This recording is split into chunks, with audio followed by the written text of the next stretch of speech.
Story 1. Because I need to pee, but my bed is too comfortable to leave. The need to pee is keeping me awake because I know I need to get up to use the bathroom before I sleep. But I don't want to leave the warmth and comfort of my bed. Story 2. I was really scared after hearing the news that my tumor isn't shrinking. I am currently in the hospital. I needed my person to tell me they loved me. I needed my person, so I called them straight to voicemail. I needed them, and they just kept saying, "Play Monopoly. Everything will be fine. No, my cancer is getting worse." I felt like a burden to him. I told him. He tells me I'm making things up in my head and that I am the problem. He tells me he can't deal with me. He tells me that I am mentally ill. Yes, I was spiraling. I got told my cancer is progressing. Then he throws it in my face how I'm expensive because of my cancer. I'm heartbroken. He's gonna walk around thinking he's such an awesome person for putting up with me too. He gave up on us yet again. He did. I hate him for it. It's not my fault my life feels like it's falling apart because I'm sick. He'll probably go stomp on my heart some more and play games with someone he knows I have a problem with just to rub it further into my face. I can't sleep now. I just needed to hear his voice, and he didn't answer. I can't sleep. I just needed him. He showed I was worthless to him, and he never loved me. How can I just sleep now? Story 3. Had a talk with my girlfriend, and she said we should probably break up. I cried for a while, then played some games and watched Ride the Cyclone with a friend I just made. Story 4. Insomnia is always why I am still awake. I am lucky to get 5 hours of sleep a night. It is usually more like 3 to 4 hours. After about 4 to 6 weeks of this, I will finally crash at a normal time and sleep for 10 hours. Then the cycle continues. Story 5. Insomnia, stress, playing games, and more stress. It's one of those nights where my brain doesn't shut off, hoping some games will make me drowsy and allow me to sleep. Story 6. It's 5:15 a.m., and my pets have their breakfast at 7:30. There's no point in going to bed now if they're just going to keep waking me up. My cat, the ginger overlord, will cry starting around 6 a.m., maybe even jump on my rib cage. Story 7. Stress and exhaustion from all this stupid political stuff in my area. The seeping into everything. I don't watch television anymore because of it. Now, even things like my game mod manager have political ads. The billboards, the lawn signs, the mailers stuffing my mailbox, flyers stuck to my car. I can't even park in peace. Then the people are the worst part. Calling, texting, spamming, protesting, rallying. It's never ending. I can't go to the store without seeing people screaming at one another. Today I went on Facebook for any sort of distraction, and there, right at the top of my page, was a picture of Big Bird and Snuffy hugging each other, and it was about taking a moment away from everything. The United States election, the wars and atrocities in Gaza and Ukraine, just to breathe and remember kindness and the lessons we learned growing up watching Sesame Street or Mr. Rogers or The Elephant Show, things I haven't felt or thought about in ages. I felt touched. It got me thinking about those times when we were younger and this other nonsense was not even a thought or nightmare. Then I made the mistake of going to the comment section to add some words of gratitude. Right at the bottom, among all the other kind thoughts people left about good memories growing up with healthy role models. Trump 2024. I got so mad. I wanted to curse this person out so badly, but I couldn't. I didn't want to ruin it further. So instead I said, "Mr. Rogers would be really disappointed in you right now. Nope. Trump 2024. And then they proceeded to pull up my profile, go back through my posts, and mock each one they could find where I was expressing any sort of negative feelings. I am at my wit's end. I can't take this horrible stuff anymore. I can't even see something about the Muppets without stuff like this. When does this end? Is this just how life is? It feels like it will never go away, and I'm so tired of all of this nonsense. It exhausts me, but in a way that keeps me awake. I feel like I'm watching humanity devolve into something awful, and eventually, it's going to kill us. That's what's been keeping me awake at night. Pray for Pennsylvania if you are of faith.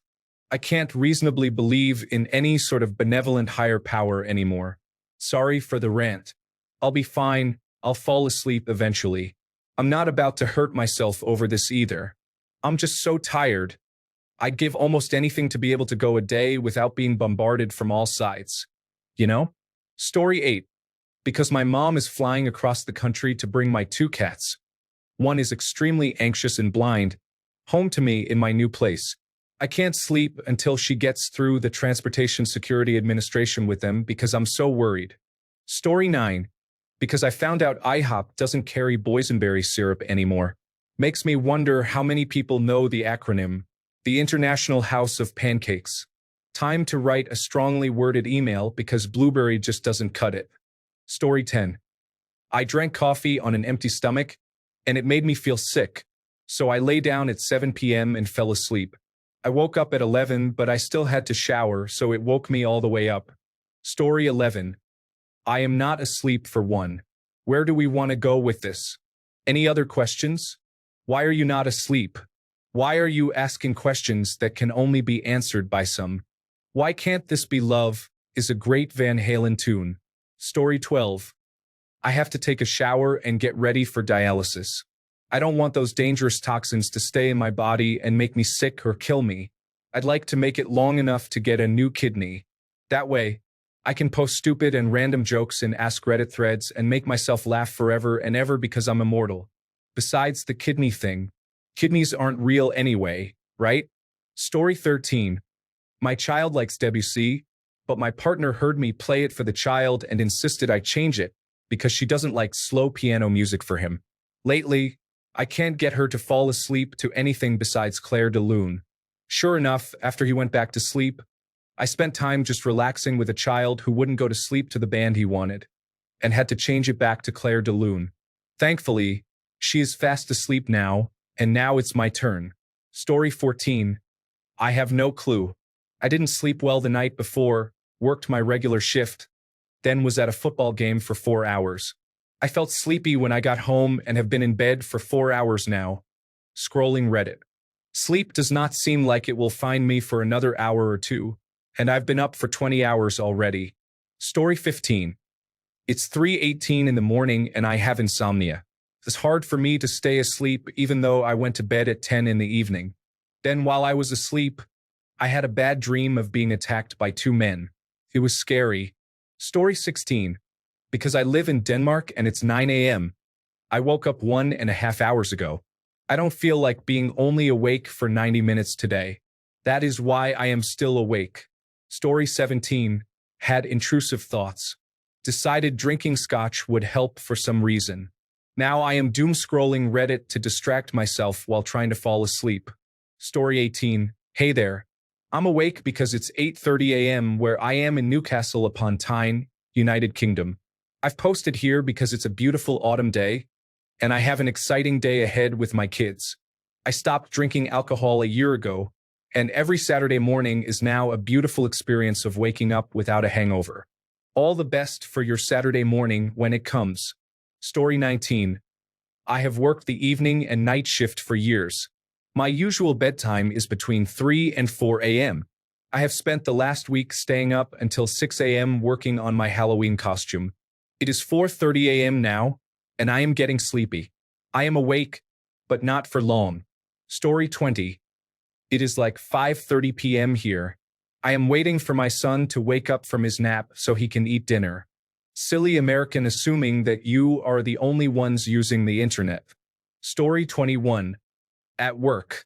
I haven't done anything since I got here yesterday at 6 p.m. Eastern Standard Time. I'm currently lying on a stretcher watching the Hallmark Channel. I leave here at 6 a.m. Eastern Standard Time. Story 22. Me? I'm awake because I accepted a ride from a friend to the store. The only problem is I didn't think to ask where he was headed afterward, which was into Georgia. We live in Tennessee, though. Oh, and his tags were expired and he had some stuff on him. As I feared, we got pulled over and he ultimately got arrested and the car was towed. Me? I got to walk all the way back home to Tennessee. I'm close to home, not really. Pray for me. Story 23. I have a new baby. He and my wife are sleeping. When I saw my son for the first time, some software that was previously dormant was activated. I am now equipped at all times with a low buzz of anxiety about whether this kid is either okay or about to wake me up with piercing screams. Keeps me up. He's pretty chill as babies go, but still a baby. Love, as I've previously understood it for my parents, family, old girlfriends, and wife, seems like too small a word for what my attachment to my son feels like.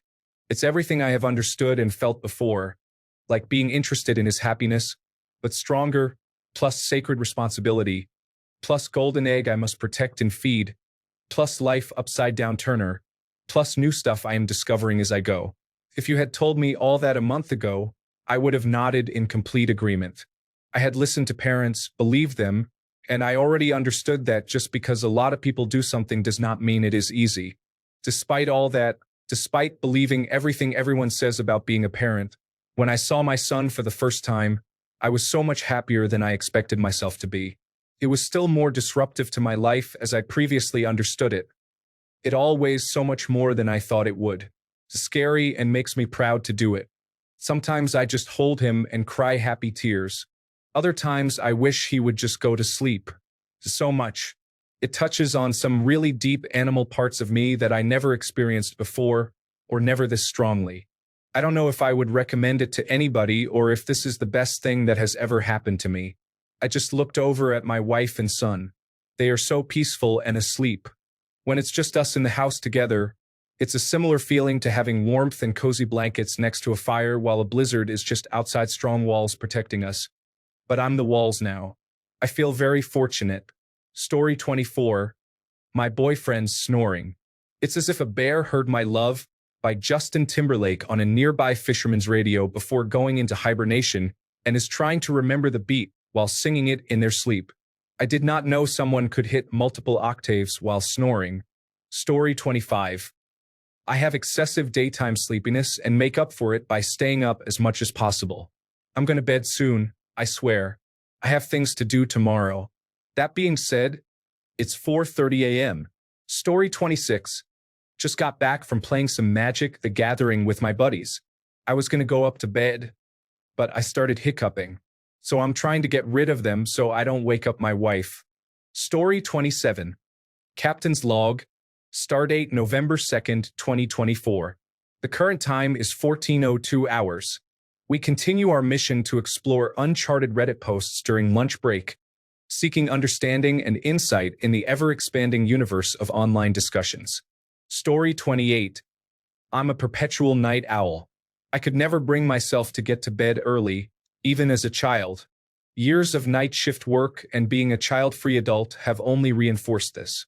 It's 3:35 a.m., and I'm about to start an art project. Story 29. Finished my work 2 hours ago, and waiting for the terminal to tell us to secure our train and send a taxi. They've forgotten about us twice already. Third time's the charm. Story 30. I'm in Pacific Daylight Time, which goes back to Pacific Standard Time this Sunday.